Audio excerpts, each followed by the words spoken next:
இன்றைய முக்கிய செய்திகள். தமிழகத்தில் கோடை வெயிலின் தாக்கம் காரணமாக தள்ளி வைக்கப்பட்ட பள்ளிகள் திறப்பு குறித்து இன்று முக்கிய அறிவிப்பு வெளியாகியுள்ளது. இது குறித்த முழுமையான விவரங்களை பார்ப்போம். தமிழ்நாட்டில் கடந்த சில நாட்களாக வெயிலின் தாக்கம் அதிகரித்து வந்தது. இதனால் முன்னெச்சரிக்கை நடவடிக்கையாக ஜூன் 1ஆம் தேதி திறக்கப்பட வேண்டிய பள்ளிகள் ஜூன் 4ஆம் தேதிக்கு தள்ளி வைக்கப்பட்டன. தற்போது வெப்பநிலை 41 டிகிரியில் இருந்து 35 டிகிரியாக குறைந்துள்ளது. எனவே திட்டமிட்டபடி ஜூன் 4ஆம் தேதி பள்ளிகள் திறப்பதில் எந்த தடையும் இல்லை என்று அரசு அறிவித்துள்ளது. கூடுதல் தகவல். வெயில் தாக்கம் குறித்து பேசிய அமைச்சர் செங்கோட்டையன் அவர்கள், வெயில் அதிகமாக இருந்த போதிலும் முறையான முன்னெச்சரிக்கை நடவடிக்கைகள் எடுக்கப்பட்டதால் பாதிப்புகள் தவிர்க்கப்பட்டதாக தெரிவித்துள்ளார்.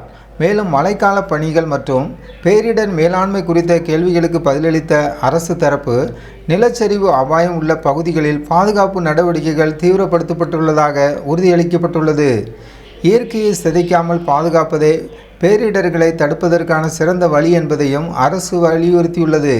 இதுபோன்ற கல்வி மற்றும் பொதுத்துறை சார்ந்த செய்திகளை உடனுக்குடன் தெரிந்து கொள்ள நமது ஜாய்ஸ் டிவி சேனலை சப்ஸ்கிரைப் செய்யுங்கள். தனியார் பள்ளிகளின் கல்வி கட்டணம். தமிழக அரசின் அதிரடி உத்தரவு. தமிழகத்தில் உள்ள பள்ளி மாணவர்கள் மற்றும் பெற்றோர்களுக்கு ஒரு முக்கியமான செய்தியை இப்பொழுது பார்க்க போயிருக்கிறோம். தமிழகத்தில் செயல்பட்டு வரும் அனைத்து தனியார் பள்ளிகளும் தாங்கள் வசூலிக்கும் கல்வி கட்டண விவரங்களை வெளிப்படையாக அறிவிக்க வேண்டும் என்று பள்ளி கல்வித்துறை அதிரடி உத்தரவு பிறப்பித்துள்ளது.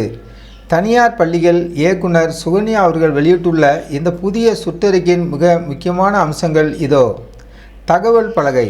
தமிழகத்தில் உள்ள அனைத்து தனியார் மெட்ரிக் பள்ளிகள், சிபிஎஸ்இ பள்ளிகள், நர்சரி மற்றும் அரசு உதவி பெறும் பள்ளிகள் தாங்கள் வசூலிக்கும் கல்வி கட்டண விவரங்களை தங்கள் பள்ளியின் தகவல் பலகையில் கட்டாயம் காட்சிப்படுத்த வேண்டும். இணையதள அறிவிப்பு. பள்ளியின் அதிகாரப்பூர்வ இணையதள பக்கத்தில் எல்கேஜி முதல் 12ஆம் வகுப்பு வரை ஒவ்வொரு வகுப்பிற்கும் எவ்வளவு கட்டணம் வசூலிக்கப்படுகிறது என்பதை பட்டியலிட வேண்டும். விண்ணப்ப படிவம். மாணவர் சேர்க்கைக்காக பெற்றோர்களுக்கு வழங்கப்படும் விண்ணப்ப படிவத்திலே வகுப்பு வாரியான கல்வி கட்டண விவரங்களை அச்சடித்து வழங்க வேண்டும் என்று உத்தரவிடப்பட்டுள்ளது. இந்த உத்தரவு முறையாக பின்பற்றப்படுகிறதா என்பதை உறுதி செய்ய அந்தந்த மாவட்ட கல்வி அதிகாரிகள் கண்காணிப்பு பணியில் ஈடுபடுவார்கள் என்றும் இது குறித்து அறிக்கை சமர்ப்பிக்க வேண்டும் என்றும் அறிவுறுத்தப்பட்டுள்ளது. பெற்றோர்கள் கல்வி கட்டணம் குறித்து பள்ளிகளிடம் வெளிப்படைத்தன்மையை எதிர்பார்க்கும் சூழலில் தமிழக அரசின் இந்த நடவடிக்கை ஒரு வரவேற்கத்தக்க முன்னெடுப்பாக பார்க்கப்படுகிறது. ஜாய்ஸ் டிவி சேனலுக்கு புதியவராக இருந்தால் ஜாய்ஸ் டிவி சேனலை சப்ஸ்கிரைப் பண்ணுங்கள்.